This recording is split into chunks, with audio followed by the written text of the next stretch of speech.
L'Chaim. Il y a une sikha connue du Rabbi sur Parashat Lech Lecha qui explique la différence entre Ishmaël et Yitzhak. Abraham, le premier des patriarches. Lorsque Dieu lui a dit, tu vas avoir un enfant, Yitzhak, il avait déjà Ishmaël. Abraham avait 99 ans. Et Abraham, il a dit à Dieu, Louis Ishmaël, je me contenterai qu'Ishmaël va aller dans le droit chemin, je serai déjà content, ce serait bien. Dieu il lui a dit non, c'est Yitzhak avec qui je vais faire mon alliance. L'idée c'est quoi? C'est que Ishmaël, il est né naturellement. Et Yitzhak, lui, il est né d'un père qui avait 99 ans, d'une mère qui avait 90 ans, qui n'avait jamais accouché, qui était stérile. C'est-à-dire que le peuple juif de base doit être miraculeux.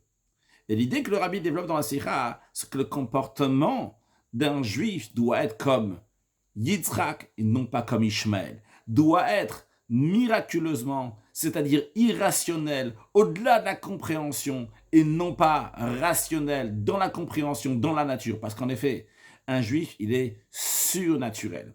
Et cette idée-là, ça veut dire qu'on doit vivre le judaïsme.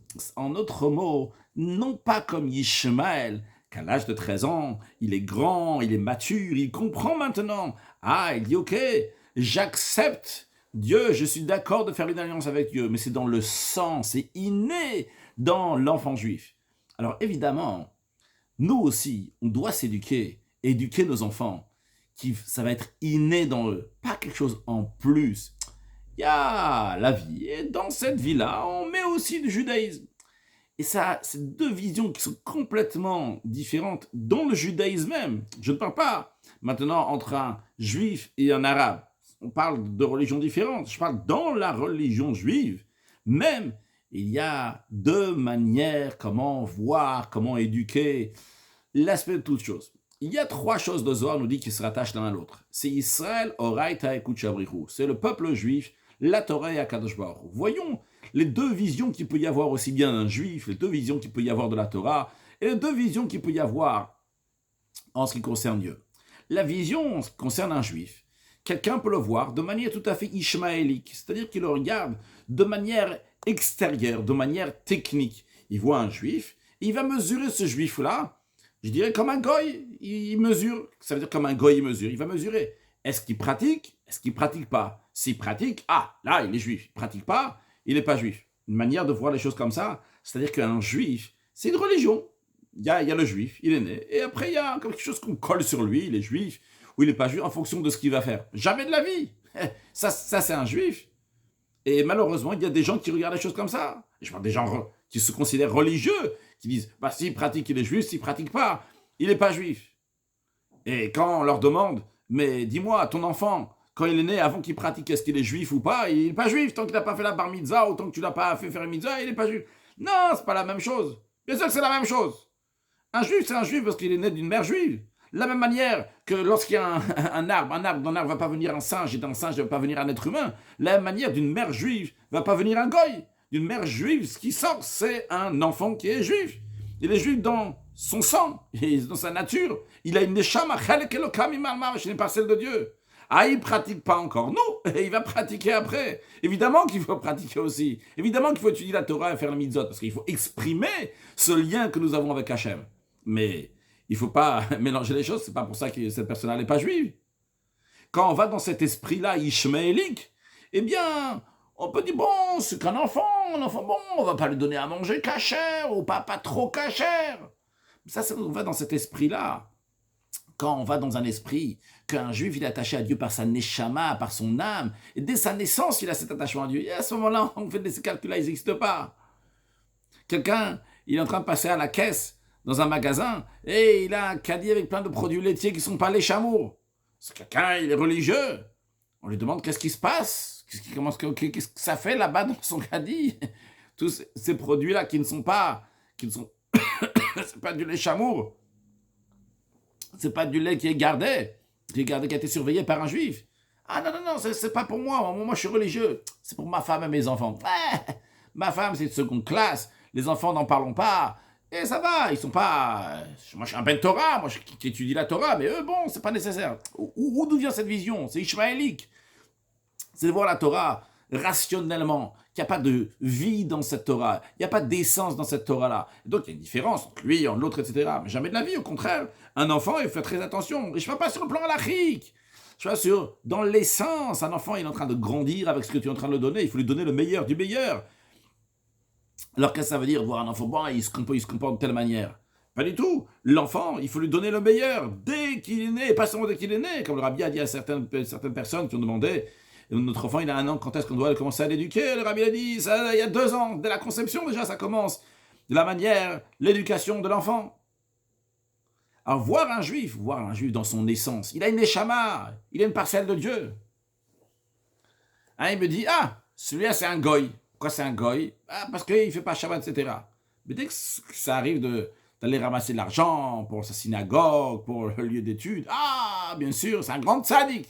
Tzaddik, tzedaka. Là, tout d'un coup, bon, c'est vrai que les goyim aussi doivent donner la tzedaka. En tous les cas, il faut voir les choses pour de vrai et sincèrement. Et un juif, c'est un juif parce qu'il est né d'une mère juive. Il a un chelek elokam ibal mamash, une parcelle de Dieu. Cette parcelle de Dieu qui fait partie de Dieu, ce Dieu qui est au-delà du monde, qui est illimité, qui n'a pas, qui est infini. Eh bien, le juif aussi, il a cette force à l'intérieur de lui. Il a un chelek elokam ibal mamash, une parcelle de Dieu, quoi qu'il arrive. D'ailleurs, qu'un être humain, s'il va se comporter comme un animal, il va marcher même à 4 pattes, ça reste quand même un être humain. Il ne se comporte pas comme il se doit, mais c'est un être humain, que ce soit sa faute, ça ne change pas maintenant, mais c'est un être humain.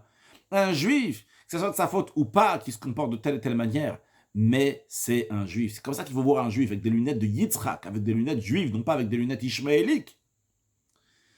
Ça, c'est en ce qui concerne donc la manière de voir un juif. D'ailleurs, plein de mouvements religieux disent ces gens-là, qui ne sont pas juifs, il ne faut pas les regarder, etc. Il ne faut pas avoir affaire avec eux. Et quand ça arrive à des affaires, là, tout d'un coup, là, on peut, oui. C'est que même chez eux, il faut se mettre les idées au clair. Et il faut arrêter de regarder comme des Ishmaélites. Ishmaélim, comme on veut dire, en tous les cas, il faut regarder comme un juif, il doit regarder. La même chose concerne la Torah. La Torah et la manière d'étudier, c'est une science. Ah, science, ah oui, ah, Baye, il a dit ça, Rava, il a dit ça. Oh, ben, moi, j'ai quelque chose à dire. Des fois, on entend des cours de Torah, entre guillemets, des cours de Torah que Dieu en préserve. On étudie les choses de la Torah et c'est des inventions sur des inventions. Alors, si au moins la personne elle réalise que c'est des inventions, nous, c'est déjà une chose. Mais c'est des inventions qui sont inventées, qui n'ont aucune base dans la Torah. C'est moi qui pense. Moi, j'ai fait des études. Moi, je suis quelqu'un qui est intelligent. Abaye, il a dit ça dans la Gemara. Rava, il a dit ça dans la Gemara. Rav Papa, il a dit ça. Rav Sheshet, il n'est pas d'accord avec lui. Ben moi, j'ai ce que j'ai à dire. Tel point, hein, il me dit... Pourquoi besoin de Shulchan Aruch? Rabbi Yosef Karo, il a étudié la Gemara et il a tranché la loi. Moi, je vais trancher la loi. Qui à peine c'est étudié.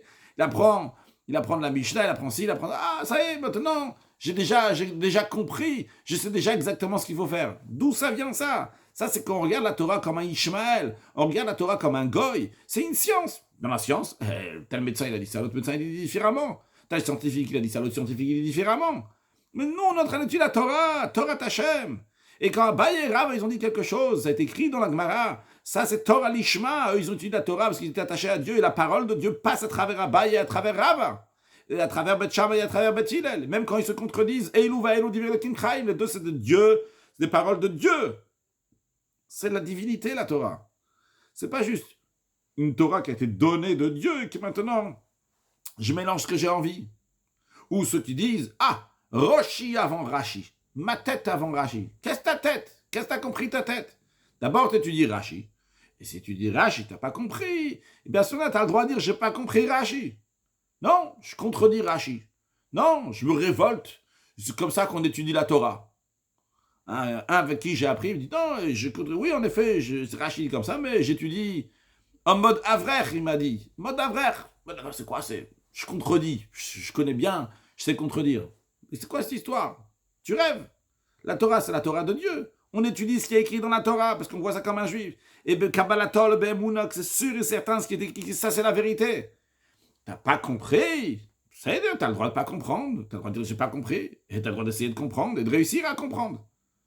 Il y a une autre opinion. C'est-à-dire, il y a une autre opinion, mais cette opinion-là aussi, elle existe. Ça aussi, elle a une place dans la Torah. Et ça c'est une vision, comment notre approche est là à la Torah. C'est une Torah de Dieu. C'est pas juste une Torah, c'est pas juste une science. pour la blague, j'espère que c'est une blague. On raconte qu'une fois dans une yeshiva, il y avait deux jeunes hommes de Bachouk en train de discuter très fortement, chaleureusement, parce que j'ai chaleureusement avec des grands bruits, grandes discussions, comme ci, comme ça, etc. Et en plein milieu de discussion, il y a la kippa de l'un qui tombe, et il se ramasse il se baisse pour la ramasser. Et l'autre il dit, hey, tout le Torah, arrête, on perd du temps d'étude de la Torah.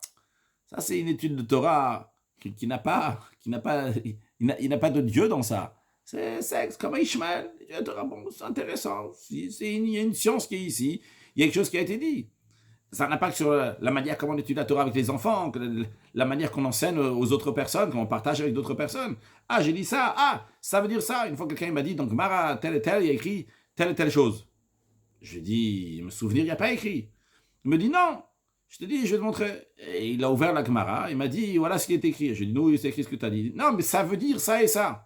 Des choses qui ne sont pas écrites, qui sont inventées, que des choses qui sont passées d'après lui avec évidence.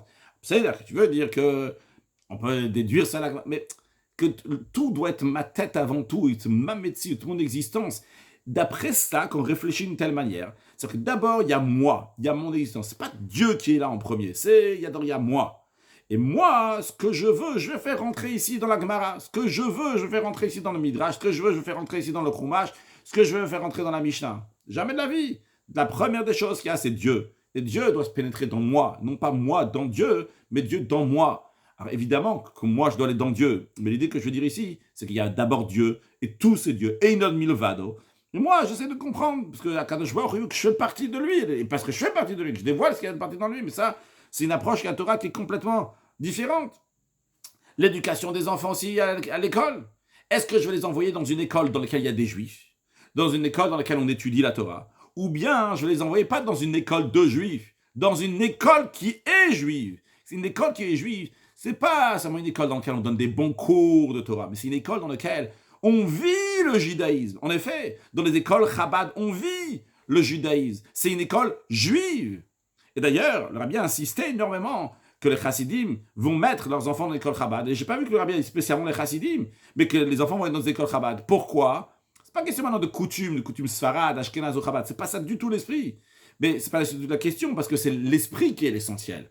L'esprit qui est un Dieu et qu'on vit avec la divinité. Qu'on étudie Chassidut. Ce que le rabbi dit clairement dans les lettres, c'est qu'on étudie Chassidut dans les écoles Chabad. Qu'on étudie Chassidut, c'est pas sur l'étude de la Chassidut, mais on vit la Chassidut.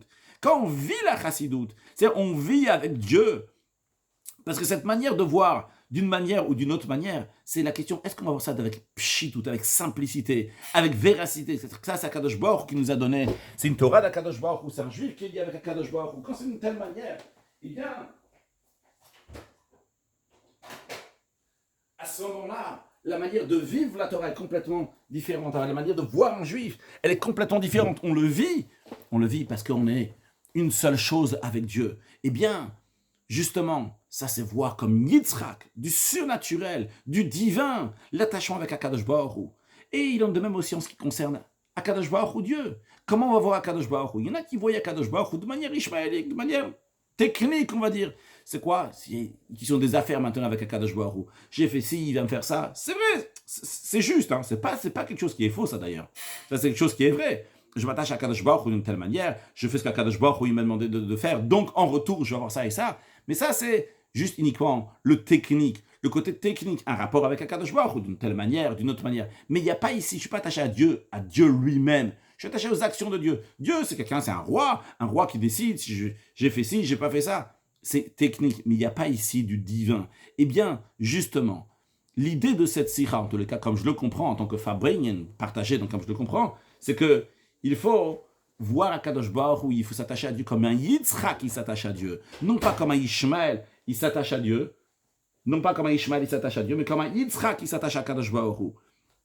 C'est pas juste un business avec Akadosh Baruch Hu, c'est pas juste une science, c'est pas juste maintenant technique s'il est religieux, il n'est pas religieux, mais il y a de l'essence ici, il y a quelque chose qui est surnaturel. Et pour vraiment vivre ça, c'est lorsqu'on étudie la Chassidut, on étudie les sikhot du Rabbi, qui nous donnent de la chaleur, l'énergie, de la vie. Et comme on dit à Yutet Kislev, Orvechayut Nafshen Nitalano, que Yutet Kislev, le Rosh Hashanah Chassidut, ce qui nous a été donné, c'est la lumière et la vitalité de notre âme, c'est-à-dire vivre la divinité, non pas en tant que quelque chose en plus de notre vie, mais que c'est entièrement notre vie. Et ça, justement, ça, c'est Yitzhak. Et ça, c'est la base du juif. Et ça, c'est la continuité du juif. Ça, c'est l'éternité des juifs. Le Chaim, Mashiach, Now. Excellente journée.